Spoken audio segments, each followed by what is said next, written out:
gore ndamukeneye kweli ana mu diaspora kabisa ya nanje ndi mu diaspora baza bamwe ko nawe barongo nakazi kawe je kurongorwa wewe nubona ko ivyo bigezweho biharawe ni harawe simaka ngo ngo vuma kubera wakoze amashopping ngo nimaka ukore showbiz kugira izina ryawe rishike kure no bahara ni inzira nyinshi kugira izina ryawe urashobora gukora positivement ata ibintu vy'ama showbiz kuja mu isoko uhenye canke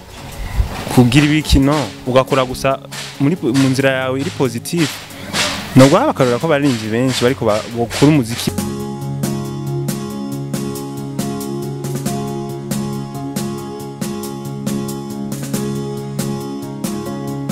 Yo, what's up media people, aho muri hose nibaze ko mumeze neza muri amahoro, nanje ndameze neza ndashima Imana, ariko kandi ndababwira neza yuko tubakunda kandi dukunda ingene muguma mudushigikira. So Elma Love marimo no musi mfise umutumire adasanzwe reka adasanzwe kuko ingabira nafise si ya bose kuko ari abayifuje bakayibura. Nawe si uwundi n'umwanditsi w'indirimbo Ketina, umwanditsi w'indirimbo Vis-a-Vis, umwanditsi w'indirimbo Sarenda n'izindi nyinshi zagiye zirakunwa nka Nkwatako n'izindi. Ushobora kubaza ati uyu muntu ninde afise hit nkizo zose? No si uwundi bamwita Everyday Winner kuva muri Akamo Records kwa Clovis Pro. Reka tubanze tumuramusa umeze neza. Meze fresh kabisa. Ego iyo mpuye n'umuntu w'Imana nkawe mba nshaka yuko yigaragariza kwanza kuri Akapera akumva neza yuko ntariko ndaswaganya. Amasomo y'urukundo ndananiwe sinzongera ishwi mama nzora nsaba Imana. Tuendelee unashimamisha. Maranira kwitwa Romeo buze Julia ninde uzobishobora nibutaba si wibaza ni bande kuri ibi by'urukundo nibisanzwe utagira icyo bipfuza ndavuga mane aba kukwisa n'ubusa nibutaba si wibaza ni bande kuri ibi by'urukundo nibisanzwe utagira icyo bipfuza ndavuga mane. Yes, mwumvise neza yuko impano yiwe atari yo kurondeza canke atari yo kugira ngo wunge ni ikintu kiba kimurimo. Ego tubanda bamusi bakunze Banda TV ndetse n'abakunze umuziki wawe. Ndabaramukije gose abakurikirana ibiganiro vya Banda TV n'abakurikirana ibikorwa vya Everyday Winner, amaro y'Imana menshi. Ego ahanye mu kibazo cyambere canke ishashaka kubaza umaze igihe kingana gute uriko urakorana na Clovis Pro muri Akamo Records? Ego maze umwaka amezi 12 ndakwije muri uku kwezi. Benshi abankurikirana barayibonye ndaheruka no gukora post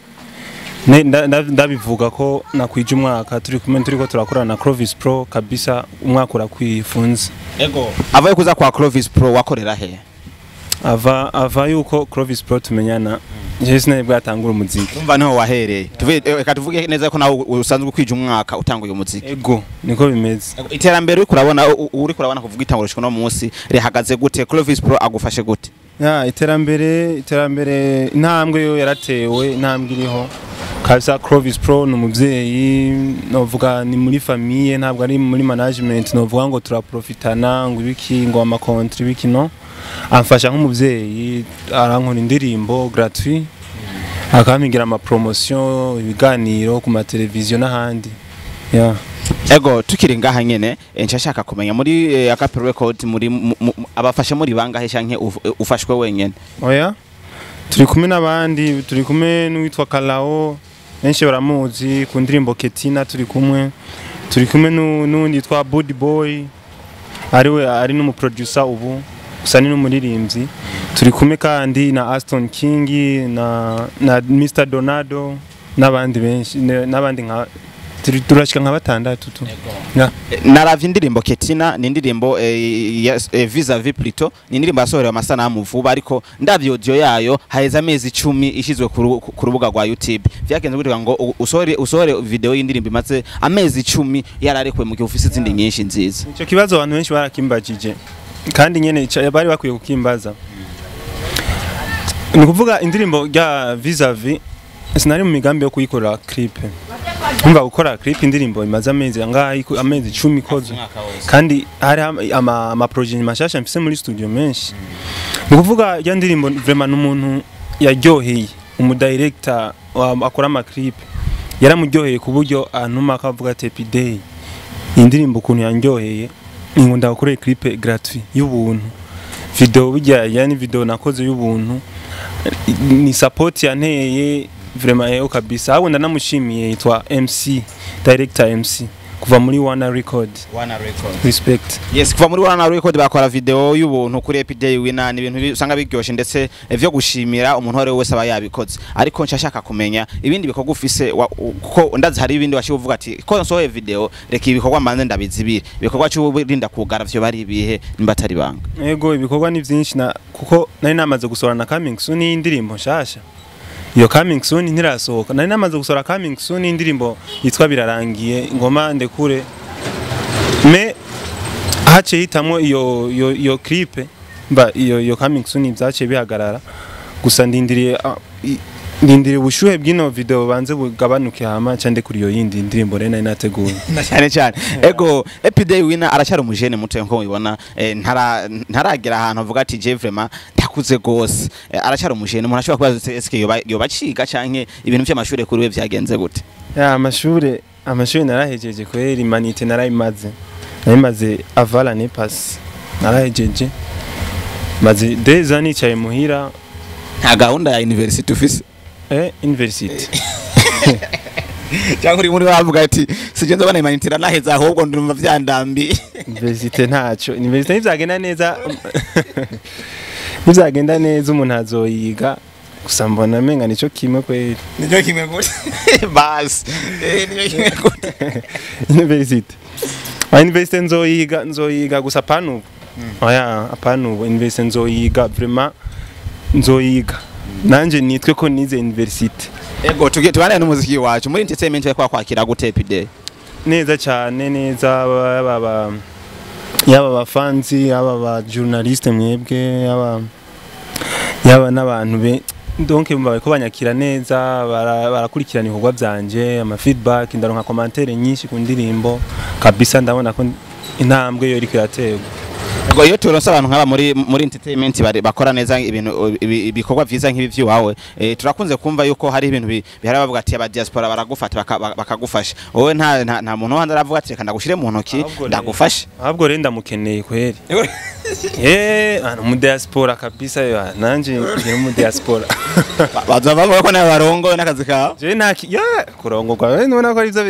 bigezweho biharawe umviriza mu diaspora kwera ariko aranyumva je nitwa Epidey wina azoce kuri Ndaha TV azoba cyuvyumva nawe je ungize umukomisiyonere mu nshere hana abari ipanga yo cyanzo mushikana azobanza tangwe ayi umukomisiyonere akwiri ndahari kabisa kuba diaspora imiryango iruguruye muze muri benshi ngo ntawo oya ubu ntawo kabisa guys nimbo umuntu ashaka mu diaspora ari umigambi yo guheba Clovis Pro kuko agufa yo gati fa kwa Clovis wapi aho sahantu funa sepa shauri yako hapana suko hapana erega money talk ni kuvuga ukuntu bimeze kwa Clovis Pro ariko aramfasha kandi nta kuvuga ngo narashitse no ariko antegurira ejo hazoza ariko arantegura kugira ni hazundi muntu afise ubushobozi bunini ashobore kuntora dushobora gutera imbere biciye kwa Clovis Pro niyo mpamvu rero ndonse ubundi bufasha bukwiye bunini bwagutse sana ndashobora kubwira Clovis Pro ati ntama warakoze ubu naho ndateye intambwe bigenze uko si kuvuga ngo noba ndamuteye akagere no ego Epidey imigenderanire yawe n'abandi baririmbyi ndetse kamvuge new generation kuko niyo turiko turabona cyane muri kino gihe imeze gute bimeze bon gute sinumva ukuntu ubucuti bwawe n'abandi baririmbyi bagenza muri rusange je kabisa sina beef na mtu barabizi nta beef vitani nkuri muri bavuga ati jewe no sinagawuja mas sinagawushikaje yani mimi na kazi yangu tuyikumana fresh basi bana umuntu anyandikiye WhatsApp turaganira bien nanje nkabarondera gasanga turiko turatezanya imbere nyene ubucuti ni bien nta mashowbiz nkora nta mabifu vitani n'abantu cye nkora umuziki wanje uri ku murongo bien tukira nyine kuri showbiz niho nagomba gushika nyine kugira ngo twiganire tumaze iminsi tubona ko showbiz iratuma umuntu aguma ari muri trending ariko ukavuga ko atabe showbiz ukora bibona ko abari strategy nziza cyane showbiz nayo yogufasha umuntu afite strategy ziwe ndavuga kuri wawe nyene ni kuvuga jewe rega simpaka ngo ukore showbiz simpaka ngo vuma kubera wakoze amashowbiz ngo nimaka ukore showbiz kugira izina ryawe rishike kure no bahara ni inzira nyinshi kugira izina ryawe urashobora gukora positivement ata ibintu by'ama showbiz kuja mu isoko uhenye canke kugira ibikino ugakora gusa mu nzira yawe iri positive no bakarora ko barinzi benshi bariko bakora umuziki mwiza wakora umuziki kwa bisukumba ko umuziki uryoheye ugutwi ugakora ukaja ku maradiyo ugakora biganiro bien abantu bakakumenya uciye mu nzira nziza tarinze kubesha ngo gute mama bavuga gute amashowbiz agizweho ubu nayuzi niho nukurikirana ntubizi nayuzi vugiye uziwe two ni nyinshi ubu n'amashowbiz gusa ubu amashowbiz hari abavuga ngo bagira bakora ama mariage hari abavuga ngo ahubwo ubu nanjye rero ngo sinzi nanjye ngoma nsinye contrat muri yariti nawe ugereye kuri 100 million usigaye miliyari muri yariti gusa je nta mashowbiz kabisa nimwabona iki narigeze gukora clip ya Ketina ndiko ndayikora turatakaza ivyuma baratwiba ivyuma byaba hafi 2 million twariko turakoresha muri clip turiko tubitangaje rero twabuze ivyuma abantu batangira avuga ngo na mashowbiz ni kuvuga buja flavor muziki wubu unaho ugira akantu gato ngo ni showbiz kabisa hari abarinzi bakora amashowbiz n'abandi tata amashowbiz dukora iyo rero umuntu apostinze ikintu avuga ati kimeze uku ubanza urabo umuntu wariwe kwanza mbega numwe yama mu showbiz cyangwa n'umuntu atama showbiz akora cyane nimwabona postinze ikintu ndagwaye cyangwa ibintu bimeze ukuntu haraho n'abemera bakaryama mu masandugu yatari mugabo ariko kuri wewe base ubona ati base yo bari ari akamo kuri jewe yo bari base umizukuniye baje ikintu cha base naragera ko ndaciyumvira kuko amabase ni menshi umuntu yokora ni menshi kabisa hano urazi ko ndagufasha iminigo nkuko ndakavunagura nkaka kanuzi hivi interview na fina hit kabisa jisho acha mbumye umuti ego ariko witeguye gute kugira ngo ugume muri circulation mu matwi y'abantu ndetse no mu minwa yabo bakuvuga utari muri base ikiyahabwa akantu kanje rero no wabwira kugira ngume nsirikira cya mbere ni gukorana namwe aba journaliste nkaguma trending nyine ku marezo sociaux dukorana ama online TV menshi kindi ni kubaha ibikorwa ku gihe atavyo kubatinza no kuko abantu baguma bashaka kumva ndashobora gushora kurekura indirimbo no munsi après des semaines kazamuma ngo duhiyindi iki hamwe vyoshika abantu bakakubwira ati touch yo kwa Clovis Pro twayihaze rabo hindure studio vyogenda gute kuri wewe izo ni commentaire zabo rega sibo bo bati ariko ni wa boss bawo ni bukorera kugira ngo baryohere yakubwiye ati bana change ariko malove tuvugane ukuri wowe ndazi ikiganiro ukazogipostinga hazoha ama commentaire kandi commentaire usanga zidasa siko none urumva umwe yambwira nice commentaire ebana production bien beat nziza ijwi bien kabisa ibintu ni neza lyrics nziza kandi ukumva ngo wapi ngo va muri zouk ngo gira indirimbo zo muri boîte umva ama comment feedback usanga ari nyinshi kandi zitandukanye ego irevre urisunga ku ma feedback y'abantu ku ma commentaire y'abantu kugira urabe icyo uhindura canke urabe icongerezako ariko ntocu byisunga ko gose kandi nawe wawifitiye programme zawe wikuntu ushaka kubipanga ariko tukiri kuri commentaire nyene commentaire nziza na commentaire mbi wewe icyo uhagashiro havuga ati reka nigiye kuri ikintu ni commentaire nziza cyane nigiye commentaire mbi commentaire nshobora guta ku mwanya nkayiga ko ni commentaire mbi kandi mbe ndazishaka nyinshi ndashaka ko commentaire mbi ni commentaire iza ikubwira ikosa menshi azakubwira amakosa ukora kandi revre umuntu turakora amakosa gusanga narinze nk'igishegu kandi abafana biwanje atabishegu bakunda kumviriza narihenze gasanda gishizemwo bakambwira ati bro kabisa nikura ndikuritwara nabi ahubwo nkasanga na feedback mabi ayo nyine niyo nca nkorerako kugira igikorwa gikurikira ayo makosa bambwiye nzoyakoresha nayo ibintu byo kuvuga ngo nice ngo ibiki no ayo makomantere burya ayo si meza nubwo ari meza ayo si meza ati komantere sinzi hari wambwiye ryari ngo wowe yajewe ngo ibintu byo kuvuga ngo nice one narabihembye ushaka kumbwira nice one nsaba nimero ya limikaje nawe uzabera na limikaje mu bisanzwe umuntu akora indirimbo canke ibiganiro nwa barundi barayamaze ati nta nyambo ibura gahonze iyo rero dusohoye indirimbo ntibiburize ikosa umbwiye rero ngo indirimbo ngo nziza sa sample sasa nshobora gutahura haje tuzipostinga tukababwira ati mukore na comment zijya comment tubabwira tuba dushaka muvuge akantu mubona kagatosi muri yo ndirimbo kugira umuntu agakosore ya ego nimba atari banga everyday winner bivaye n'umuvuduko uriko shanke peut-être speed uri kurakorerako ubona career yawe izo bimeze gute nyuma y'umwaka umwe shanke imyaka ibiri muzameze byinshi sana kuko ngerageje kuraba ubu nkoze umwaka muziki ndakoze umwaka natangorerane passé nkoze umwaka ariko kandi na channel nishasha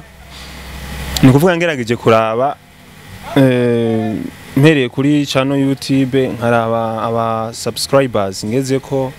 nkaraba views ndiko ndaronka nkaraba aba fans en general abafana ndiko ndaronka contact zinyandikira kabisa je ndabona umenga mu mwaka uza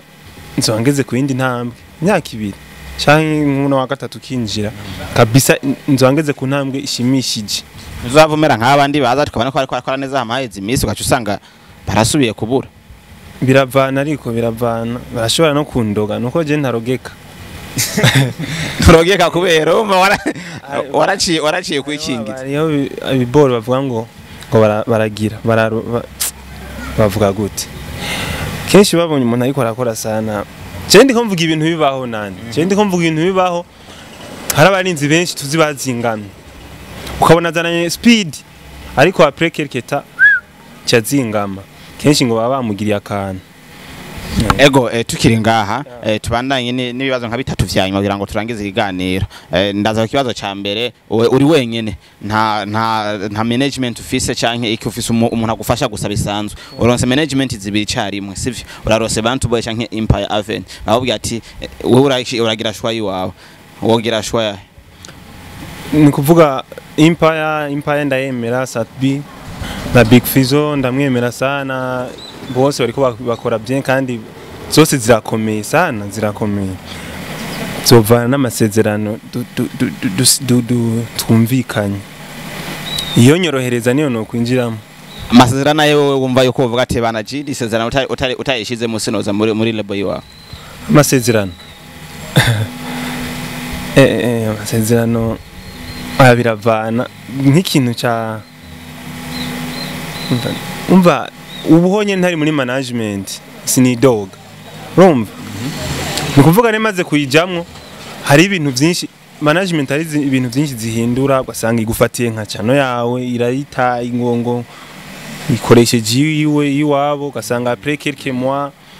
ivyo mwasezeranye bitangiye guhinduka nyama mwasezeranye dusora indirimbo zibiri mu mwaka ugasanga umwaka uheza atani musohoye ivyo bintu rero burya je management ndazitinya kabisa niyo mpamvu nishakira niki diaspora shikizungu sekira kindu kira mahera nyene nzindakora umuziki bien ego mukurangiza iganiro tugene kandi kuri vibe ngo twatanguye fresh kwa vibe ka bien oh baby just relax hari kumwe nawe I fell in love yeah fatuku uboko petku bakukami kurukundo one love be my wife for I thank you to make me laugh, yeah. I want love, be my wife, oh. Thank you to make me laugh. I come on, baby. Yes, yari Epiday we nako bisanzwe murumva ko afise ijwi kabisa guys. Hama babwiye te ba diaspora muri ko muramukurikirana ari free. Ukantu gatsindagire gose bakunda. Ari free ukeneye kumufasha ntimushiremo ibindi bintu ukeneye kumufasha kuvuga ati akeneye ko nanje no banateye imbere umwanya ni kwanyu so kandi bashimira cyane kumwanya mwadutije manatubwira comment zanyu kugira ngo tumenye aho twohindura cyangwa aho twokongereza ariko mutibagira kandi kujya kuri Epiday Winner subscribe hajya anya munakurikirana ibikorwa vyiwe aho uvuye kuri Nda TV naho kubikora nimba utarabikora nimba barabikoze naho uri umuntu w'agaciro cyane Imana ikumpezagiriye cyane Epiday dusezera abakunzi basi ciao abakunzi ba Nda TV abakunzi ba Epiday Winner na big up sana turabakunda sana